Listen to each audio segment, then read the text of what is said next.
Before we move on to other topics in our review of thermodynamics, I want to tackle a question that really bothered me when I was taking my thermodynamics class as an undergrad. And it's a very difficult question to answer. There really isn't an excellent answer for this question, but just discussing entropy in more of a conceptual manner and discussing what it is. If I pose this question to you as an undergraduate, I think what immediately comes to your mind and how a lot of people try to rationalize entropy is they simply say it's a measure of disorder. And this is not the worst conceptual explanation. I'll explain why in a minute. But the problem with saying it measures disorder is that disorder, this word, has no mathematical equation for it. So this is not a mathematical expression. So therefore, you can't really measure disorder, right? There is no equation that says disorder is equal to whatever. So immediately, this is why I think that a lot of thermo textbooks do not come right out and say it's a measure of disorder. Again, it's mostly just a way to rationalize what is happening with entropy. So think about a couple of observations that we can make that are consistent with this explanation of a measure of disorder.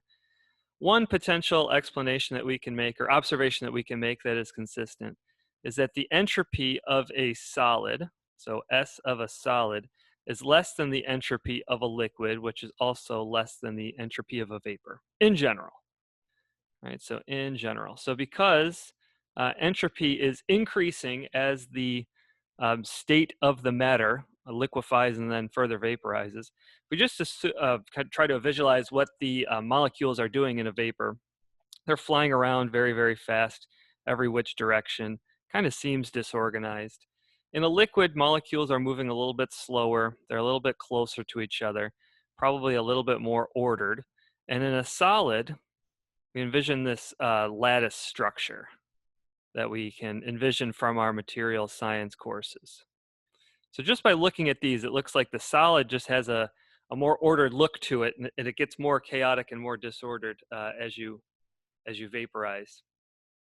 So that's one reason that people usually say it's a measure of disorder, so that makes a little bit more sense. Also, generally as temperature increases, entropy will also increase. So again, higher temperature will cause molecules to start flying around faster. That will also contribute to the disorder. But again, because it's not a mathematical expression, it doesn't do a really great job of explaining it in any sort of quantifiable way. I just read about this definition and I actually like it. This is from the Dom and Visco textbook. They talk about entropy in terms of being a measure of lost work. This is a very interesting definition.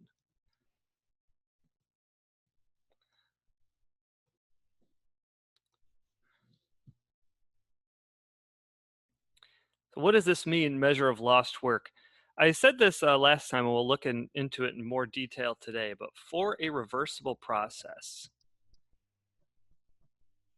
remember that in a reversible process in my entropy generation, my S dot gen is equal to 0, and this also corresponds to maximum work. So for an irreversible process, in contrast, for irreversible, the S dot gen is going to be positive, greater than 0, which is going to correspond to less than the maximum amount of work is going to be obtained from whatever process. And I have an example ready to show you in the second video for today. But just this fact that as entropy increases, we're getting less work out. So this is why I like this definition of quantifying the lost work. But just kind of in a broader sense, although I like the second definition a little bit better than the first definition, I also think that there's something to be said for not needing to have a conceptual explanation for anything. So I think perhaps the third best explanation is that entropy really isn't anything. If we just say that entropy is a thermodynamic property, thermodynamic state property, and we resign ourselves to the fact that humans just made this up. I mean, entropy really is is a made-up thing that humans created to help us solve problems, that's where it's really useful. Very helpful in solving problems and making predictions, most importantly, about how a particular system is going to behave. Helpful in solving problems and making predictions. And that's the real usefulness of entropy, I think, to me. If you get in the habit of always doing an entropy balance, you learn that you can oftentimes solve equations with it. And really, that's all that you have to get out of entropy. You don't have to, conceptualize it in your head any more than that. So in a minute, I'm going to talk a little bit more about what I mean by a reversible versus an irreversible process. But first, let's talk more about the mathematical expression for entropy. So I can express the change in enthalpy of a system, so that's ds, the change in entropy, for a closed homogeneous system. So this is important. For a closed homogeneous system, we have that the entropy change is going to be equal to the heat added to the system on a reversible path, divided by the absolute temperature at the system boundary. So the heat added to the system on a reversible path, that is dq sub reversible over T. All right, so I want you to make a quick note in your notes that this is for a reversible path. Reversible path heat added.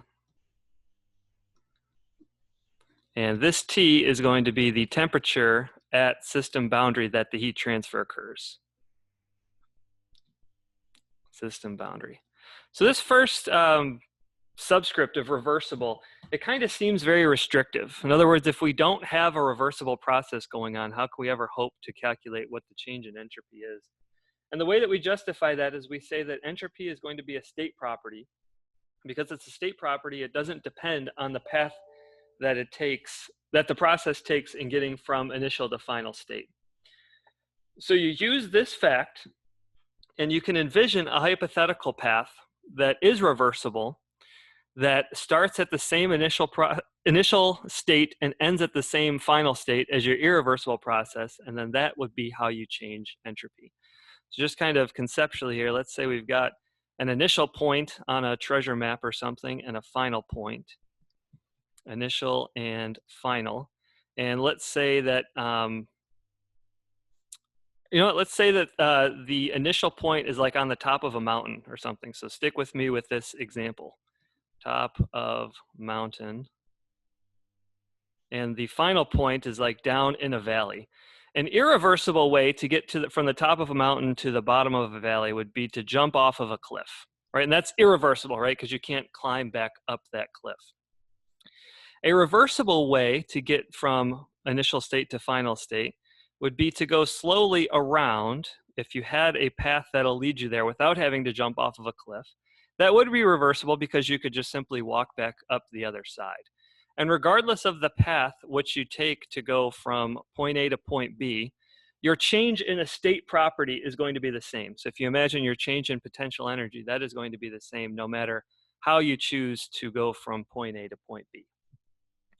All right, so a little bit more on reversible processes. In order to classify a reversible process, what do you need to happen? There are 4 criteria for a reversible process. 4 criteria for reversible processes.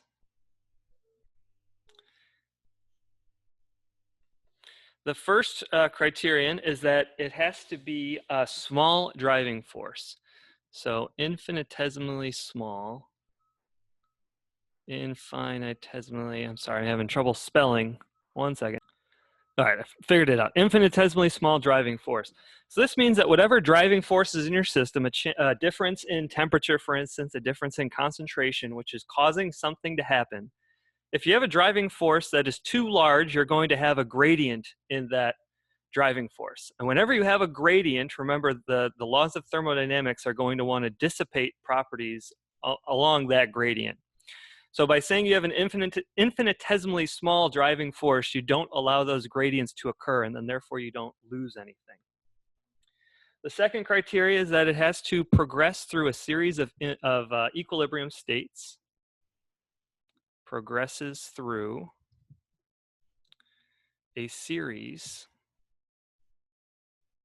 of equilibrium states.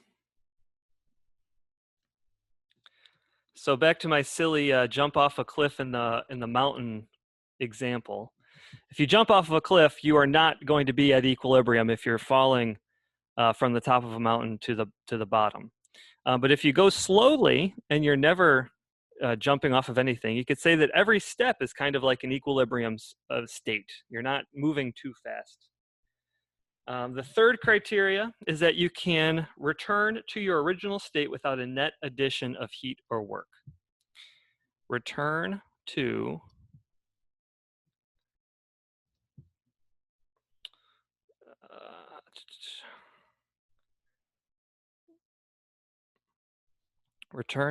original state without a net addition of heat or work. So you can walk back up the mountain, and that would certainly take work. But if you imagine all the potential energy differences that you're saving and going back down the mountain, if you look at what the net is, and you go back the other side, you are not going to need any more work than you gained by going back down, if that makes any sense. And then the fourth criteria is that you have no friction. And that's, again, like an example of a gradient that you could have, or a loss that you can have, a frictional loss. Would be a reason why a process would be irreversible, because you can't get that heat that you lose by friction back. I want to show you one more quick thing, and this is going to be one of the coolest possibly examples that I've ever seen of an irreversible process in a YouTube video. So I've pulled it up here for you on YouTube. This is from a channel that I really like called Smarter Every Day. This is a demonstration that uses Taylor-Couette flow. Maybe you learned about this in your fluids class. But what he's going to do is he's going to inject food coloring into, this is called a viscometer, by the way. It's a device at which you can measure the viscosity of a liquid. And he's got corn syrup in there, which is a very viscous fluid. And what he's going to do is he's going to turn this thing 7 rotations and mix up the colors. And then he's going to see if he can reverse the process. So I won't show you the whole video. I'd encourage you to watch this between the first and the second videos. And again, this is an example of a reversible process, and see if you can detect the 4 criteria that you have to have in order for it to be a reversible process in this video. All right, that's all for this video. And the next one, I'm going to do an example of a reversible versus a irreversible process.